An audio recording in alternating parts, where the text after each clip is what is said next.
morning, good morning, good morning, good morning. Good morning po sa inyong lahat. Kumusta ka mo sa adlaw sang Biyernes at sa sininga kaagahon 5:30 almost. So I'm going to to exhort a little tawag sila Word of God. Share with you again for this early morning of Friday. Kalipay na to ang ina nga mga buluhaton kag kapigalita sa sininga kagahon. So last night wala ta kay birthday ni Juan ni Brother Jipoy Villar, kung tama ako kag katungan sang iya nga bata nga si Hinan. Happy birthday so dito kita gagabihin sa buluhaton sang mens, sa tanan ng mga mens nga naga-attend permanente si especially to our brother Jimmy, si Bugan family, brother Bubot, sister Nenfa, brother Mario, Manzinares, Saulda family, sa tanan ng mga taga Buluhaondra, si Michael, kumusta ka mo dra kagamuman sa pamilya kapon ni Sister Maymay. So happy birthday luwat sa kag this coming Saturday gi-announce pa yun po ay dedication ng baby nila si Hinan, 10 o'clock in the morning if I'm correct saka siguro yung mga you're all invited na siguro sa dedication in Sabager. Kag salamat ta sa ila kaayo sa ila nga mga blessing, especially sa aton nga President RV Armada, kag sa madasigon ta nga mga tatay dra sa Buluhawan, especially kay Brother Jimmy Pantolo. Kag sa iban pa so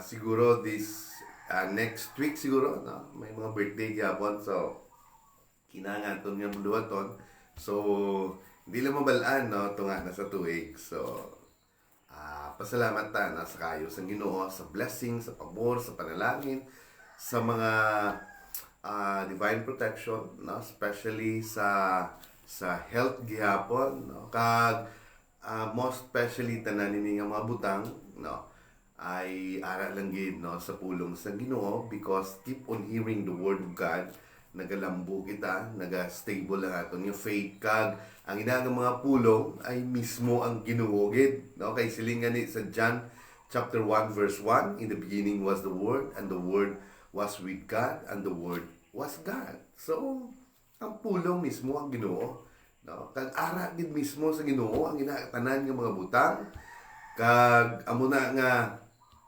pasalamat ta even this pandemic nakita naton ang pag-expand just like the prayer of Jabez siling niya, Lord, enlarge my territory and be with me so that no one can harm me a lot of me pero ang Diyos nag-grant gid sang iyang prayer request, because the name Jabez is pain or sorrow, pero because of his boldness sa pagpangayo sa Ginoo, ginhatag gid sa Ginoo ang iyang kinanglanon. So in times of trouble, just like that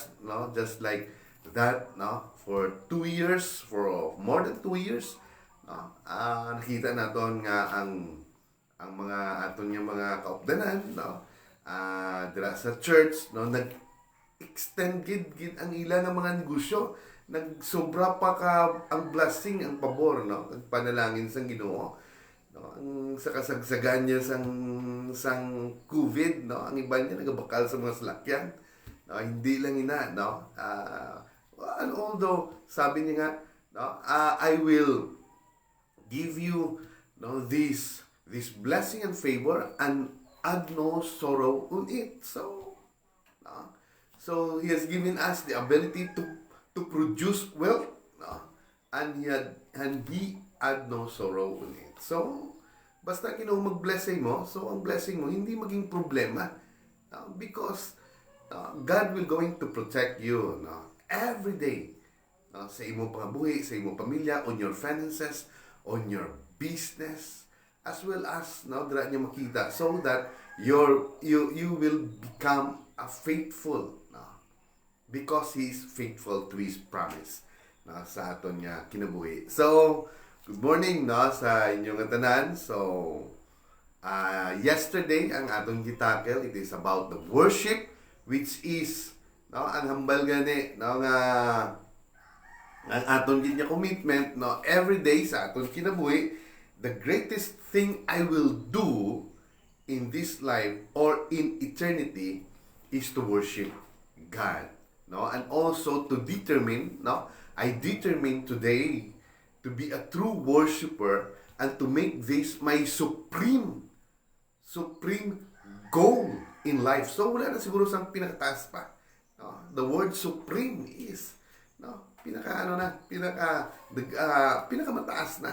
Ito yung dapat mo nang gawin sa aton nga kinabuhi. Supreme goal in life is to worship God. Bakit man nandito yung tao? For the reason na nakita gid mag-worship sa Ginoo, because in worshiping God there is healing, and there is blessing in food, and also hindi lang, even there is strength, everything, kaayuhan sa atong lawas. So we thank God for His words for this morning. So for this morning, we will continue our what we call this one, the Word of God, to share with you. It is about prayer. Amen. So tuloy tayo. So before anything else, let us pray. Lord God the Father Almighty in heaven, Lord, we give you thanks and praises, honor and glory for this early morning. Lord, I ask you to give me, Lord, a anointing as well as understanding and knowledge about your word, and also anoint all the ears of thy hearers so that they will understand your word, your message, clearly for this morning. Lord, ikaw gid maga-bless, ikaw gid maga-kaupod sa amon subong, and ikaw gid, Lord, magahatag, maga-meet all their needs for today, sa ilang mga buluhaton, in their work, in their business, on whatever area of their life, ikaw gid, Lord, maga-bless. Amen. In Jesus' name. Amen. So, thank you. So siling gani, in prayer, sabi dito, He will call upon me. So our heading, it is about prayer. He will call upon me and I will answer Him. So it is an instant kung magtawag ka, kung magtawag siya sa akon, sabi niya, if He will call upon me and I will answer Him and show Him my salvation. So it is in Psalm 91 verse 15 to 16. The time we spend to the Lord, with the Lord in prayer, can release the most dynamic, history-changing power this world has ever known. So John Mitchell, Makuri. Good morning, Pastor. Good morning. So siling diri, the time we spend, kung sa time nga maghatag ta sang oras with the Lord in prayer, can release the most dynamic, history-changing power this world has ever known. Wow. So, the Bible describes many different operations of prayer.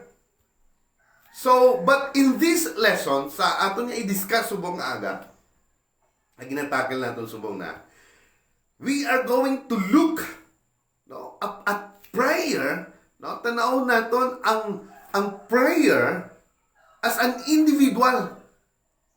individual, no? Individual kasi ang kaluwasan, individual eh. So, kag isa pa, no?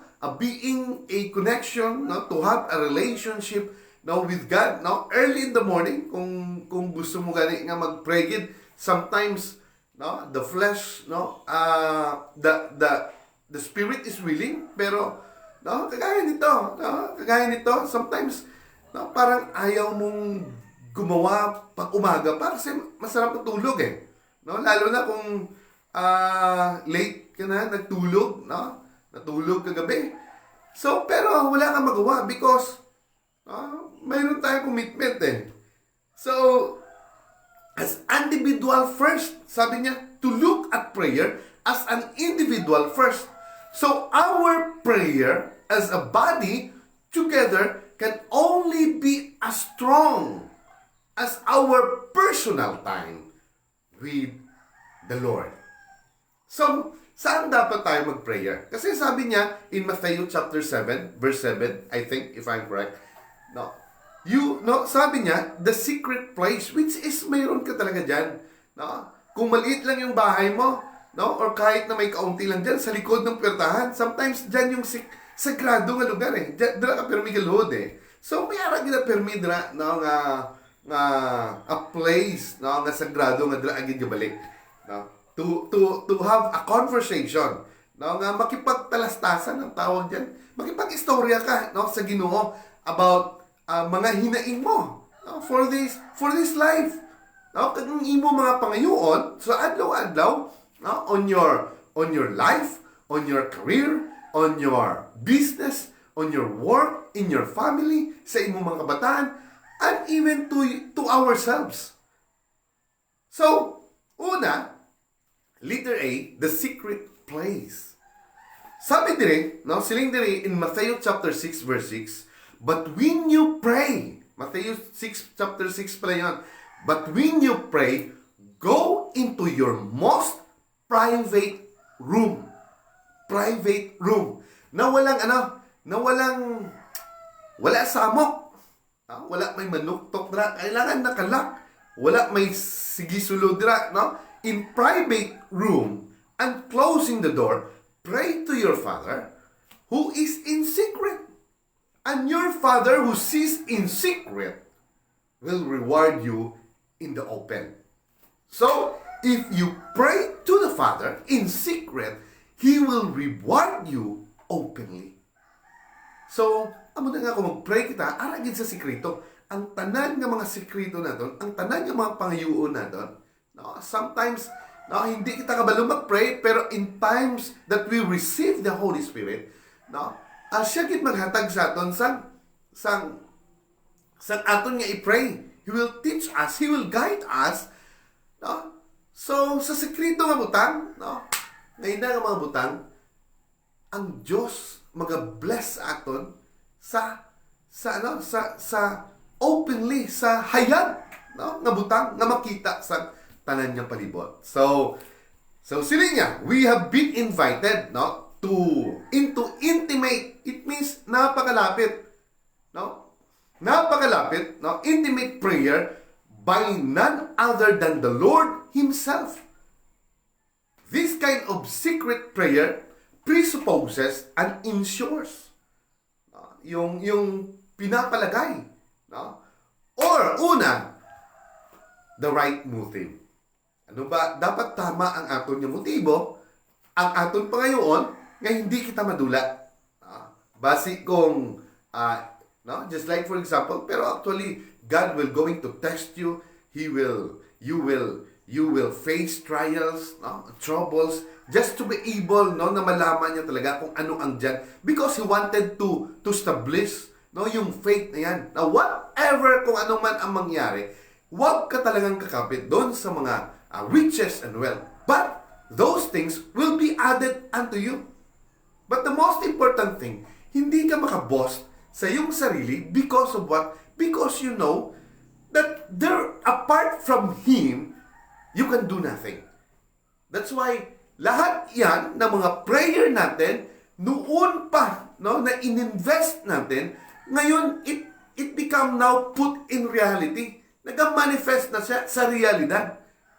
So, sometimes, mahirap for so many years, pero in times, pala, yung mga prayer na yun, kasi nga ang prayer, pag sinabi, just like in times, prayer of healing, when someone who is anointed, no, or a pastor, pray you, no, and he lay hands on you, the word is God, sabi nga, no? And the word was God. So, the word he pronounced, healing to your body, ang ina ng mga pulong, ang magpabilin sa imo lawas. No? It is done. It is finished. So after that, that's it. No? Hindi mo lang ibaluan, no? Kung may ara man, no, nga tawag sini, or something vexed by demon, no? Or possessed, no? No? Hindi gina, no? Pag abot sa pila ka oras, magawa gina, no? Ang spirito, ang malaot ng spirito, kaya hindi siya kagwantay, direct sa pulong. Isa lang dapat ang magdaog. So we know that God is already victorious, no, at the cross. So kung ina ang magsulod sa sina nga lawas, hindi kinakagwanta ang bad spirit, magalin gina. Amen. So tuloy tayo. So right motive, ikadua, no, a right relationship with God as a father. So yun po, no, ang dapat na focus natin sa prayer. So we can read it in Luke chapter 11, verse 11-13. So and then a real trust in the Lord. Yung totoo talaga, no, na trust sa ating Panginoon. And then a dispensing of false fronts. So ito yung false fronts, parang ito yung mga huwad, no? Ibig sabihin, no, pag yung gold, hindi pala tunay na gold, no, huwad, no, or something, yung isang building, yung facade niya ay napakaganda, yung harapan ng building na yun, pero sa likod pala, behind that building, daan, hindi naman pala maayos. So dinadaya ka lang, no? So ganon, no? And then, no, as we express our feeling and burden in conversation, no, andun talaga yung andun talaga yung init, no, yung burden in conversation, feeling with God. It can be in the form of adoration. So makikita niya, no, yung ating pag-prayer, connecting to Him, ay mayroon talagang pagsamba, no, or worship. Kaya nga our Father, no, who art in here, no, our Father who art in heaven. So talagang you address, no, to the King of Kings and the Lord of Lords, to our God, no, na talagang mayroong worship. Amen. So now we can read it in Psalm 34 verse 1-4, confession. No? Confession in 1 John chapter 1 verse 9, and then request in Matthew 7:7. That's why sabi niya, give us this day our daily bread. It is a petition. No? And then request. No? Ang dami dyan. And then lead us not into temptation. Wow. So, and then thanksgiving. So, in the Lord's Prayer, ganun din po. No? Ang last po is thanksgiving. No? Worship din po. First, worship, and then, no? Who art in heaven, hallowed be thy name. No? Thy kingdom come. No? You let, no, His presence be in your life. And your will be done. No? Siya dapat ang matuman, hindi ikaw. And give us this day. At nandun na yung petition. And forgive our sins as we forgive those who sins against us. So, dapat, kung humingi tayo, dapat walang bahid. No? Humingi talaga tayo ng kapatawaran. So that, no, our Father in heaven, no, we're going to forgive us also. No? Para there is no hinder, no, sa atong pagpangayo sa Ginoo. So, sabi niya, 5 commands. May ara din 5 commands related to prayer. So, una, watch and pray always. Watch and pray always. Wow, sa tanan nga butang. Sa tanan, we should always acknowledge God in all things. Ngaton buhaton. So that He will going to direct, no, our path. No, sabi niya, be always on the watch and pray that you may be able to escape. No? That you may able to escape all that is about to happen. So, yung mga pangyayari sa unahan, hindi natin hibaluan. So, that's why we pray first, no? Because God, no, will going to, siya na mismo ang mag-ayos sa mga guba-guba dira nga ara sa unahan, sang aton kinabuhi. No? He will going to help us, to rescue us kung ano ang mga butang ahead of us. So, ang sabi niya, it is very clear that is about to happen. That you may able to escape. Wow! So, ano ang paraan para maka-escape ka na sa mga danger na ganda? Paano ang paraan kung ano ang mga butang ara sa unahan? So, prayer. Kaya nga, no, if you pray 7 o'clock in the morning, and then 9 o'clock in the morning, and then 3 o'clock sa hapon, 7 o'clock, no, rotation, no, adlaw yan, daily routine yan. Talagang mayroong kang makikita eh. And then, sometimes, because of your prayer life, mayroong kang, ang Ginoo nag-answer in dreams. May makita ka sa unahan. Amen. As a warning. So, ganun kamayo ang Ginoo. And that you may be able to stand before the Son of Man. So, prayer, ito rin ang nagapa-establish, nagapapag-on, no, sang aton nga kinabuhi hangtod sa kanturan sa iya pagbalik. So, muna nga, napaka-importante ng prayer.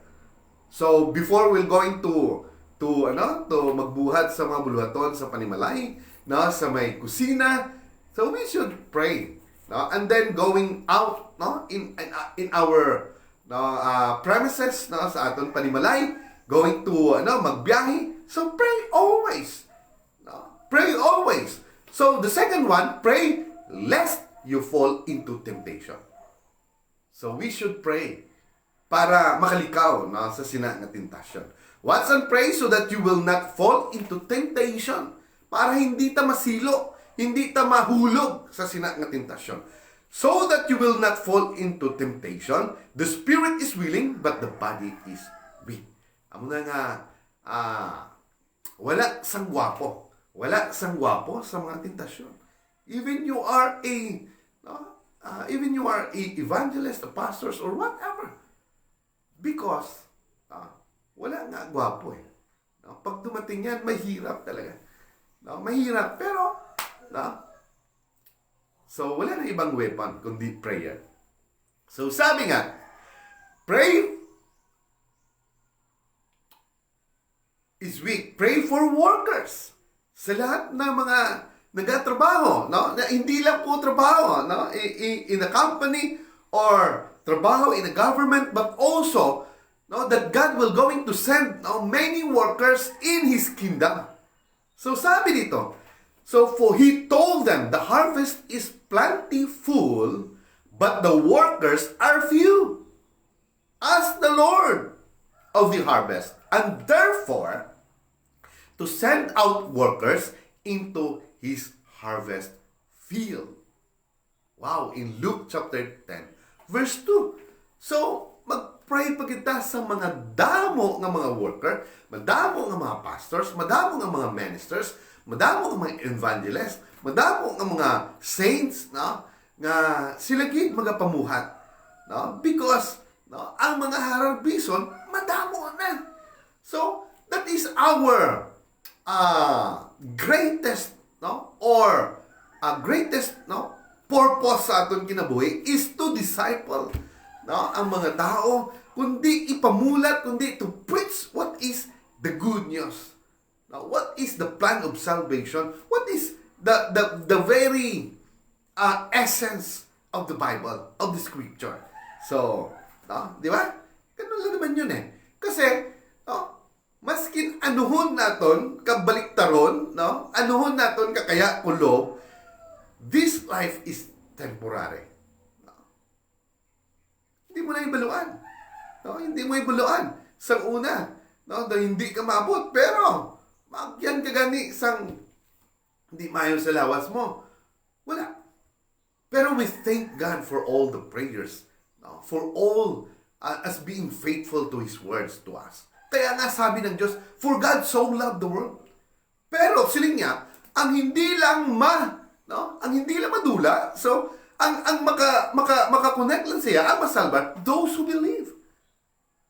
No? Mahal niya, no? Ang mundo, ang lahat ng kanyang mga nilalang. Pero hindi lahat masave. Those who believe. It is clear. Amen. So what sabi niya pa? Pray for those in authority. No, lahat nga ara sa may authority. No, our leader, no, for this country, no, leader, no, our senators, no, ano pa? Congressman, no, a governor, mayor, or even sa mababang kapulungan, or even no, mga kapitan or leader, no, sa aton nga church, our pastors, our presbyter, no, and the whole congregation. No, we should always pray for them. Nga ang Diyos, now ang ginuhugit, no, will going, no, the one who give instruction to them, that they will lead by the Spirit of Christ. So I urge then, first of all, the requests, prayer, intercession, and thanksgiving be made for everyone, for kings and all those in authority. No? Sa tanan ng mga hari, no? Kay may mga lugar maging diri sa bilog kalubatan, a monarchy just like United Kingdom, di ba? Haring-on pa sila, no? Or even no yung Japan, no? Brunei. But in our life, we have now an election type of government under the Constitution. So we pray for there as our president, no, to our president right now as being a leader, no, sa aton nga bansa, no, or even to our mayor or a member of Sangguniang Bayan, no, or Panlaliwigan or our governor. So we will pray that God, no, will send His Holy Spirit, no, to anoint them for what is, no, right.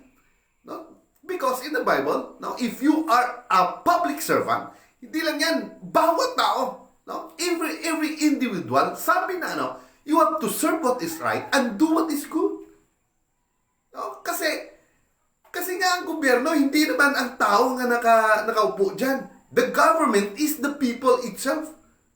Kahit nagapungko na ang tao nga gapakapangayo lang, gapalimos lang, gabayag po na, no? Kay in times nga may ara siya makaptan nga kwarta, kag magbakal sa sang tinapay, no? Ang ina nga gibakal niya, may ara po na tax. No? At ang tanan nga pundok kag ginasweldo sang tanan nga ara dira, no? Ay galing sa taxes ng tao. That's why. No? That's why. No? Kung maintindihan natin, so we are the government itself. It is in our constitution. No? We all belong to the government, even all the authority itself. No? Ginakuha na daan, no? Ang 1 month salary ata na, it is, no? Andyan na yan sa taxes din. So lahat tayo. Walang isa. No? So we are all. No? That's why, as being there, you will serve the people, no? No? With compassion, with love, because isa sa uli mo. No? Because you have given a sovereign power through them. No? It is the power, no, of the majority na naghatag sa aton. Hindi na yaton. No? Amen. So tuloy tayo. So siling niya, no? So we will pray who is in the authority, especially, no, to the kingdom of God, to our pastor, no? Sa mga vision, sa mga plano, sa church, hindi lang sa aton, but throughout the Philippines or in the world. No? We will pray. Dapat nga mga leader, mga spiritual leader. So, ano bang gagawin natin? Kukontrahin natin yung gobyerno? Dapat we pray. Di ba? No? Para maayos. No? Maayos yung takbo. That is our own. No? Every individual, yun naman ang desire. Eh. No? Amen. So, tuloy tayo. Kaya nga, watch and pray. And then sabi dito, that we may live peaceful and quiet lives in all godliness and holiness. So kung mayroong prayer, no, mayroong peace talaga yan. So pray for your enemies. No, ito yung pinakamaganda. If you are tawag nito, yung taga-sumulunod ka, disciple ka ni Kristo, no? Kasi kung yung mga masasamang tao, marunong din mag-extend ng kanilang pamamahal doon sa mga nakapalibot sa kanila, doon sa kanilang pamilya, to their extended family, as well as sa mga friends nila. Pero as being a Christian, amo ning pinakamasahi, no? Iba sa atin, no? Iba sa mga Christian, that you should love your enemies. Bless those who curse you. Pray for those who mistreat you. Luke 6:28. So when to pray? Kailan tayo mag-pray? So the Bible gives many examples of people who prayed. In 1 Chronicles chapter 4 verse 10, many of the heroes of faith can be observed to have had regular times of the day set aside specifically for prayer. So mayroon talagang panahon dyan. No, hindi nila nag-gain yan, hindi nagkakaroon ng campground, hindi nagkakaroon ng magandang business, hindi nagkakaroon, no, ma-put up yung mga building na yan, yung facade na yan, yung church building na yan, kung walang prayer. There is always a prayer, no, behind that success. No? Sabi nila, there's a woman behind, no? Pero hindi. No? Behind, no, that success, andyan talaga yung prayer. Amen. So, often, 3 sets periods a day at morning, noontime, and evening. So, when to pray? So, sabi nga, it is very essential also. Worship is very essential. So, prayer ganun din. Essential din. Parang kumakain ka din. No? Umaga, tanghali, at gabi. No? At hindi lang yan. No? Just like Daniel. Pero may isa pa dyan. Pray at all times. So, the best example, no, of daily pattern of regular, wholehearted prayer, no? Wholehearted prayer, prayer that avoided meaningless religious ritual, can be found in the Lord Jesus Himself. So, prayer that avoid meaningless religious ritual. So, ito po yung makita, no, to our Lord Jesus Himself. First, early in the morning. We need to pray early in the morning. Mark chapter 1 verse 35. All night. Luke chapter 6. Before each meal. Bago kumain. Every time bago magkain, we should pray. And then, what to pray? Ano ang dapat natin i-pray? For ourselves. Una, sa atong kagulingon. Amen. So sabi nga, no, Jabez cried out to God of Israel, "Oh, that you would bless me." No, yung prayer niya, that Lord, because the name Jabez is pain and sorrow. So he prayed to the Lord. Sabi niya, cried out to God of Israel, "Oh, that you would bless me and enlarge my territory. Let your hands be with me." Amen. So, sabi niya pa, "And keep me from harm so that I will flee from pain." And God granted his request. Wow. Ganun ka-faithful, no? Ang Ginoo. God granted his prayer request. So ano pa? For one another. Therefore, confess your sins to each other and pray for each other. James chapter 5, verse 16. And then for the ministries in the body of Christ. So what to pray? Ito pa. And then finally, brothers, pray for us that the message of the Lord may spread rapidly.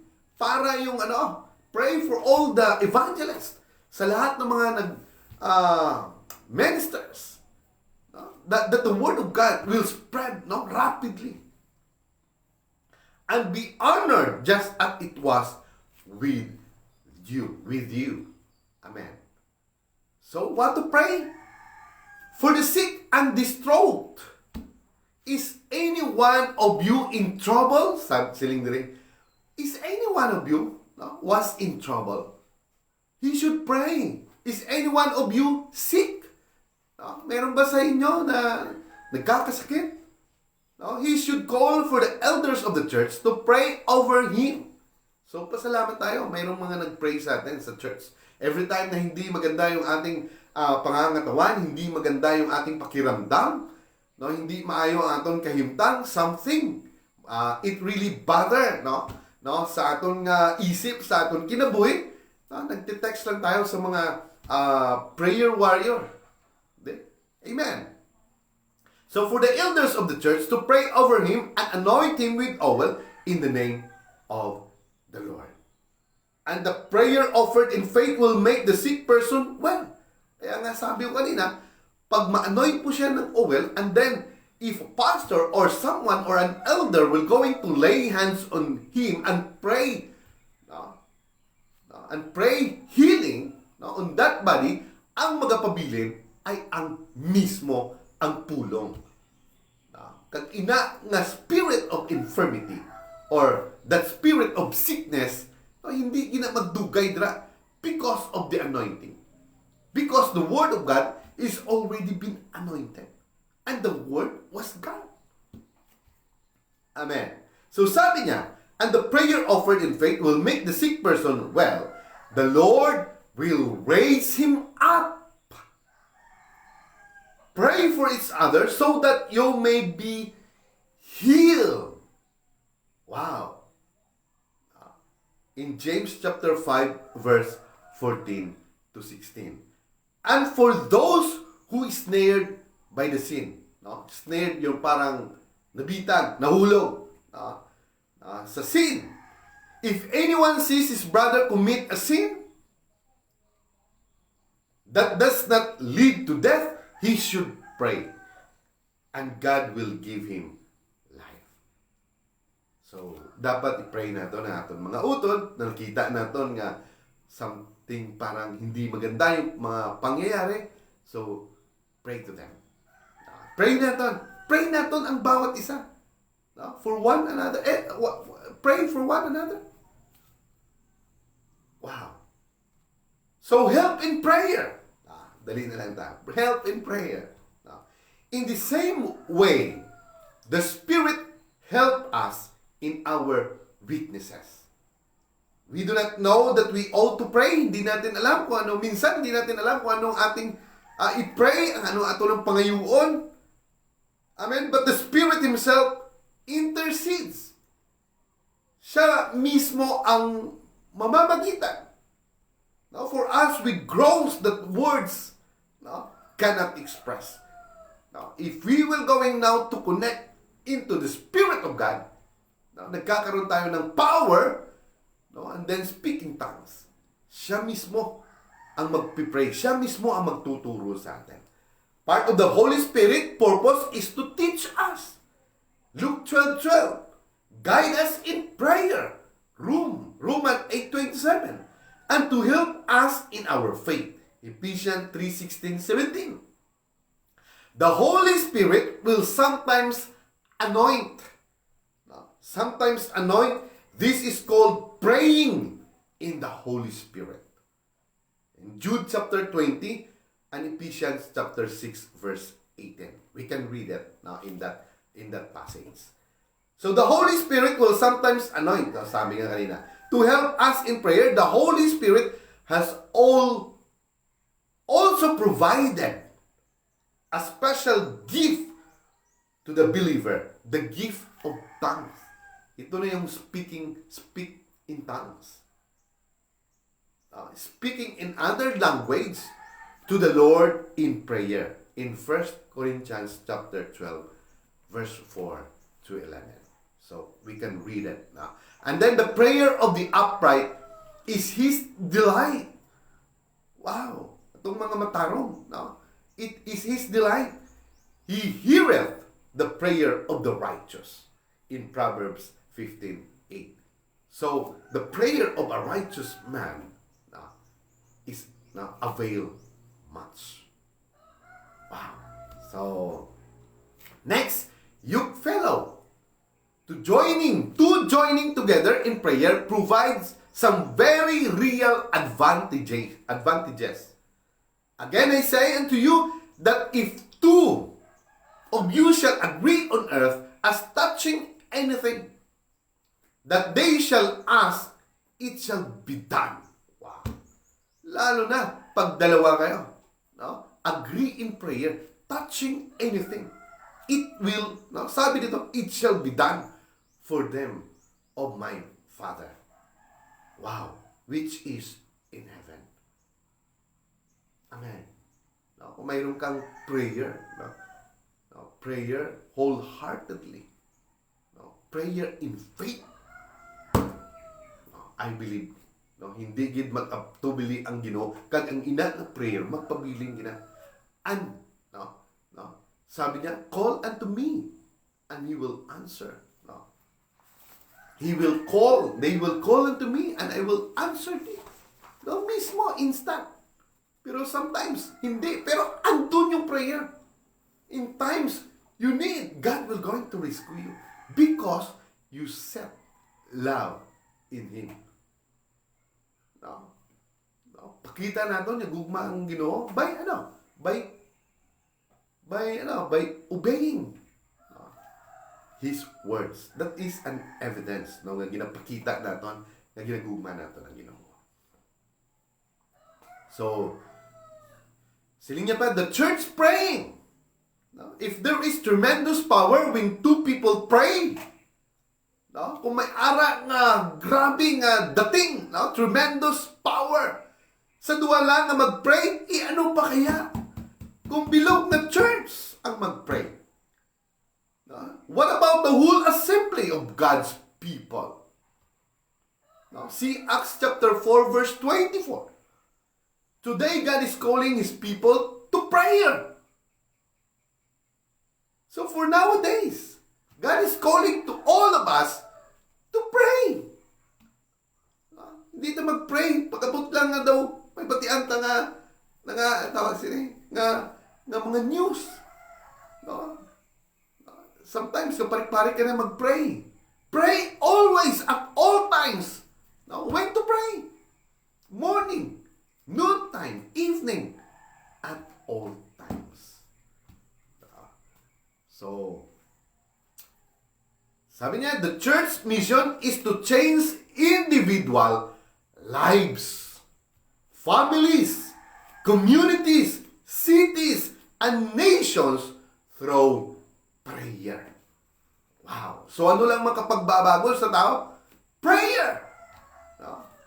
Because ang aton kalaban is not flesh and blood but power. Principalities of this world and spiritual infirmity, mga bad spirit. Yun ang mga kalaban natin. So our weapon is the Word of God. Our shield, ayan dyan na mismo kay Kristo. Kaya nga isulod natin si Jesus Christ. And our weapon is prayer. Wow. So our commitment, So sana our commitment. Sabi nga, ang commitment natin in worshiping, that is our determinado ta nga ang aton nga goal or supreme goal in life is to worship God. Pero in prayer, itong dapat commitment natin, sabi to, our commitment through this na gitackle natin about prayer, we should realize the wonderful opportunities of prayer. Not only in our relationship with God, but also the supernatural result that follow. So we should commit ourselves to make prayer always a priority in our life. So dapat no ang aton gid no nga prioritize no o i-priority no una gid sa aton nga kinabuhi no ining prayer life. Wow. Kasi nga sabi no para you should be able no siling gani agina that you may able to escape all that is about to happen. Ano bang about to happen? No? Sometimes, sa aton ni kinabuhi, no? Sa sunod ng mga adlaw, sa sunod ng mga bulan, sa sunod ng tuig, or in the future, hindi nato ni baluan. That's why, karambalan. Ginapray na nato. That we may able to escape all that is about to happen. No? That you may able to stand no, before the Son of Man. Hindi lang ang mga sa future natin, but sa time na hindi natin ibaluan in the second coming or in the judgment, may ara ka nga confident, no? Confident ka nga magtubang sa Ginoo. Nga himpit ka. No? Nga worthy ka. Because gibuhat mo no kung ano ang gisiling niya no so yan yung ano natin no yung ating words for this morning. So no sa tanan ng mga magtan-aw pa no or nagatan-aw or magtan-aw pa no I believe God has given you a message now for this early morning. So we thank God for His blessing, for His favor. And also, before we end this live streaming for this morning, we'll pray. Lord God, the Father Almighty in heaven, Lord, I pray at this moment nga ang tanan, Lord, nga magatanaw, ang tanan nga magapamati, kag bisan pa man, ang nagapamati, subong, nga tiwan, ikaw gid Lord, magatandog sang ila tagipuson, kag whatever they will going to touch, no, in their work, in their business, in their life, or even to their family, Lord, ikaw gid Lord, maga-increase, ikaw gid Lord, maga-multiply, even to their finances, no, ikaw gid Lord, maga-open sa mga puwertahan, no, of opportunity sa ila kinabuhi, kag ikaw gid Lord, magatandog sang ila lawas, no, that give them healing for their sickness and also protect them for any diseases, Lord, and also cover them with your most precious blood. Envelop your presence in their sa ilang lugar kung saan sila nakatindog. Hallelujah, in the name of Jesus, even to the sa ilang office, to their house, and Lord, even to their farm, envelop your place and also encamp your angels sa ilang mga panimalay. Salamat Ginoo sa imo kinabuhi, sa maayo nga kinabuhi to your goodness nga ginahatag sa amon. And I bring back all the honors and glory to you in our Lord Jesus Christ of Nazareth. Amen. So, God bless everyone, and happy Friday morning to each and everyone. So, God bless, and the Lord bless you. Amen. Blessing upon blessing.